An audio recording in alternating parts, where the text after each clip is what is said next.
আয়ুর্বেদ শাস্ত্র অনুযায়ী একটি উপাদান যা ইতিমধ্যে অনেকেই জানেন, এটা খেলে আমাদের মানব স্বাস্থ্যে হাজার রকমের উপকারিতা রয়েছে। তবে এটা যে মুখে ব্যবহার করলে মেস্তা দূর হতে পারে, বা বলিরেখা দূর হতে পারে, বা বয়স্ক ছাপ দূর হতে পারে, ব্রণ বা ব্রণ পরবর্তী দাগ দূর হতে পারে, এমনকি ব্রণের প্রদাহ বা ব্যথা কমাতেও সহযোগিতা করে, ত্বকের উজ্জ্বলতা বৃদ্ধি করতে, বয়স্ক ছাপ দূর করতে ভালো কাজ করবে। হ্যাঁ, আমি আপনাদের তুলসীর পাতা নিতে বলবো।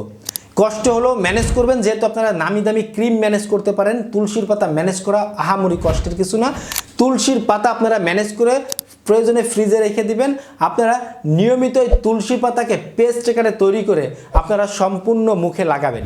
আপনারা যদি নিয়মিত 1 থেকে 2 মাস তুলসীর পাতা মুখে ব্যবহার করতে পারেন, আপনার ত্বকে অনেক রকমের উপকারিতা আসবে। বিশেষ করে ত্বকের উজ্জ্বলতা বাড়বে, লাবণ্যতা বাড়বে এবং মেস্তা আস্তে আস্তে কমতে শুরু করবে, বলিরেখা বা চোখের নিচে কালো দাগও কমতে শুরু করবে।